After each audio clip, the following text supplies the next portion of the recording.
superior fighter, landing more blows, throwing more blows, and generally dominating the action against Holyfield. Holyfield reversed the tempo in round 6, took advantage of a cut over Stewart's eye, which had resulted from a second-round headbutt, and progressively opened the cut to the point where the bout was stopped in round number 8.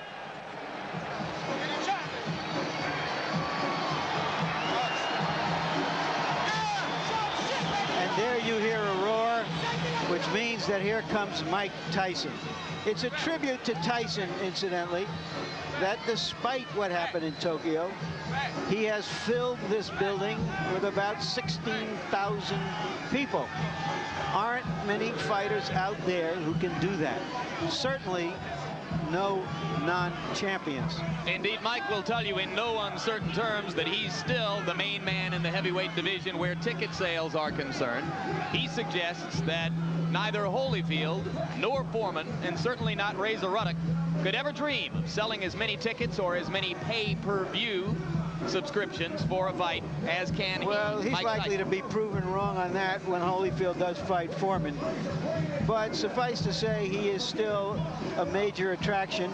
Ringside seats here, incidentally, are just $400, a fraction of what they've been in the past for him. There are some consequences to losing. Tyson's last fight, 2 minutes and 47 seconds against Henry Tillman, the man who had beaten him twice back in the amateur ranks. In that mob surrounding Mike are all 3 of the trainers now enlisted in Team Tyson: Aaron Snowell, Richie Giacchetti, whom you'll remember from his long tour of duty with Larry Holmes, and Jay Bright. The 3 of them nestled just behind the fighter as they make their way toward the ring. It looks like a T formation with a flanker, Jim. That's right. Mike's playing quarterback. Aaron and Richie are the halfbacks, and Jay Bright is dropping back as a fullback into a sort of short punt formation at this point. Now Mike will emerge into the ring where most of the crowd will get its first look at it.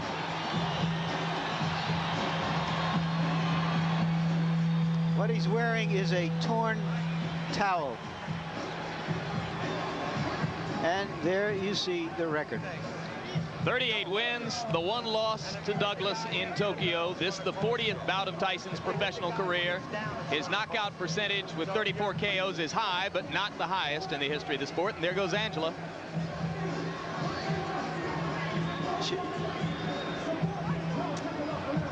Tyson looks a little fitter. I like Mike Tyson when he looks small, when he looks like a big middleweight or a light heavyweight. So let's take a look at the tail of the tape. And you can see that the big disparity there is in height. Stewart 4 inches taller than his opponent. He has an 8-inch reach advantage. Tyson at 217 3/4 looks to most observers here to be splendidly trained, in terrific shape.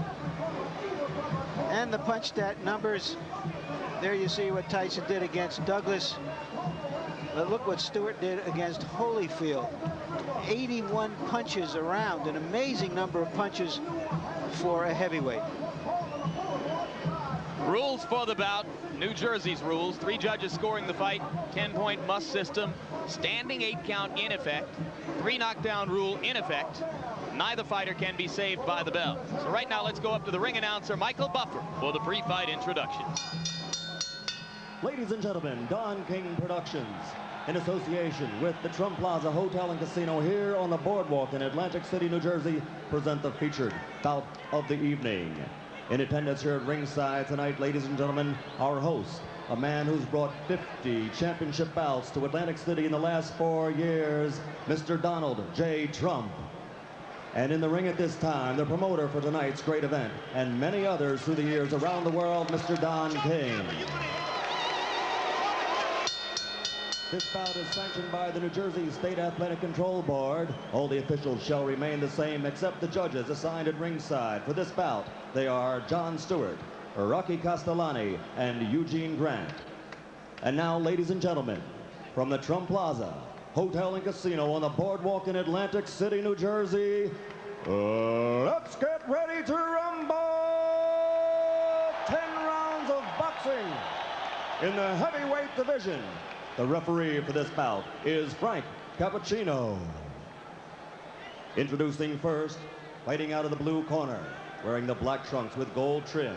He weighed in at an even 218 pounds. He's originally from England, but now lives and fights out of Brooklyn, New York. His professional record, an unbelievable one, 26 victories, all 26 by knockout, only 1 defeat. He's the number 4 ranked heavyweight in the world. Ladies and gentlemen, Alex the Destroyer Stewart.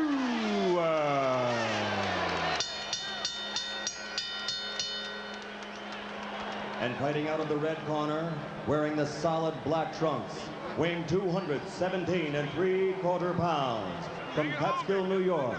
Also an unbelievable record, 38 victories, 34 by KO, only 1 defeat. He's the number 1 ranked heavyweight in the world. Ladies and gentlemen, the former heavyweight champion of the world, Iron Mike Tyson.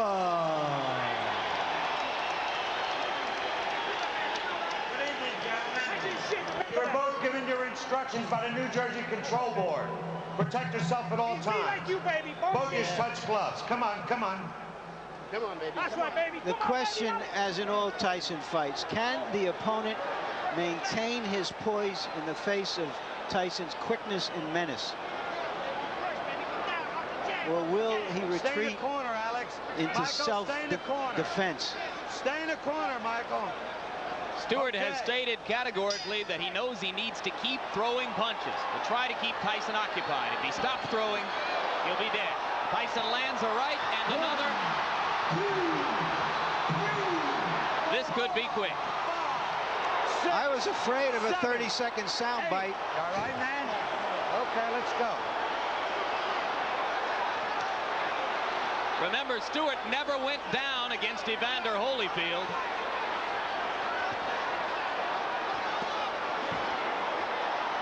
A shot to the body, another solid right hand. Stewart begins to throw as a means of trying to defend himself.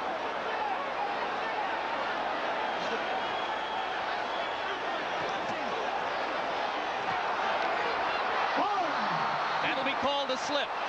And Mike is a little wild as he goes for the kill. A good right hand that hurt Stewart again, but Stewart is still upright.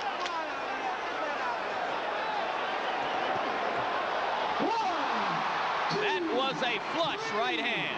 4, 5, 6, 7, 8, 9. He's up just at the count of 9, Jim. How you feel, man? Taking a good You look wanna at continue? Cappuccino. He's going to let him go. 3 knockdown rule is in effect. If Stewart goes down again, it's over. And Stewart has quick throwing punches. You can see how wobbly his legs are.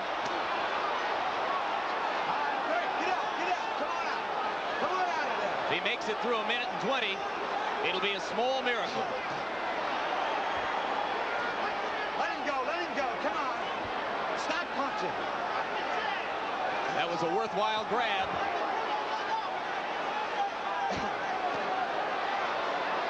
Tyson missed with a left that would have done it. He's very calculating now, Tyson. 2 more right hands land. All right, Alex, let him out, Alex. Stewart must land something, or else it's just a question of a few seconds. That'll do it. 2, 3, 4, 5, 6, They're 7. forgetting that the 3 8. knockdown rule is in effect. That's it, This fight is over. Well, Stewart said that Tyson was a mountain he had to climb. He just got knocked off that mountain. He just didn't have the style, Jim, unlike Douglas, to test the vulnerability of Tyson. Yeah, he's not nearly the technician that Douglas was when Douglas was good in Tokyo. Early in the fight, Douglas tied Tyson up. He used his jab. He survived and then determined the pace of the fight.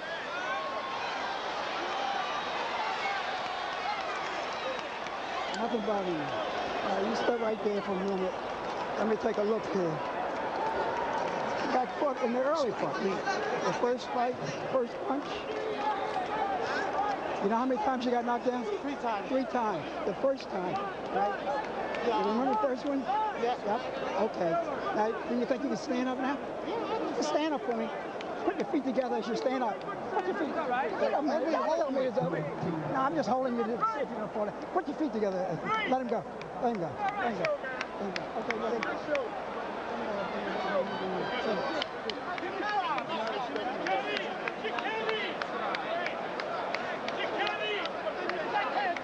And here's the first of the 3 knockdowns. You look at Tyson moving in with controlled fury, and the right hand puts Stewart down. Stewart was able to get up at the count of 5. Now we'll take a look. Is this the first knockdown again? Yes, it is. Another angle. The winner. The right hand to the top of the head was the one that put Alex down. That knockdown occurred within the first 10 seconds of the round.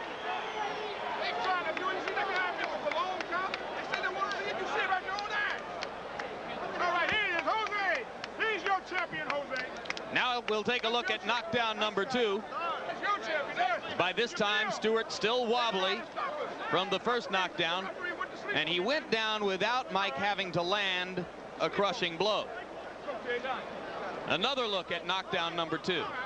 And you can see that the right hand simply glanced off the top of Stewart's head, but it was enough to put down a very wobbly fighter at that point.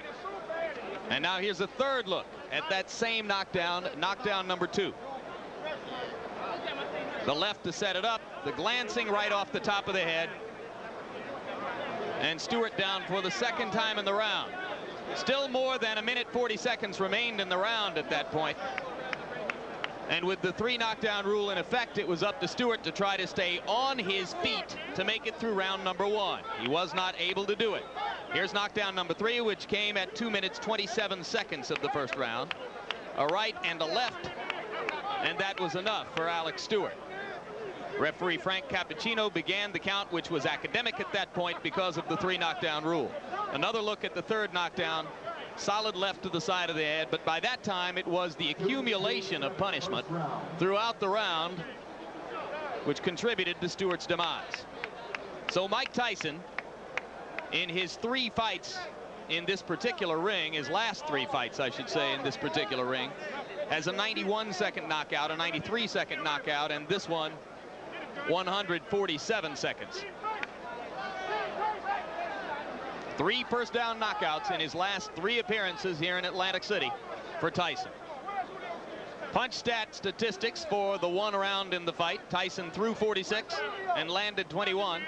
Stewart given credit for having landed 4 punches. He stopped punching somewhere early in the 2nd minute of the round and simply tried to survive from that point on, with the by now obvious result. So this crowd remains on its feet, almost everyone still here in the arena as they await the official announcement. And we wait to see if well, they've gotten the official announcement. I was looking at replays, and I'm told now that the official announcement has already been made by Michael Buffer. And we wait now to see if we'll get a chance to talk with Mike Tyson about this, the 39th victory of his professional career.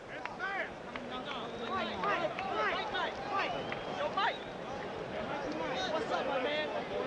Huh? Great fight, man.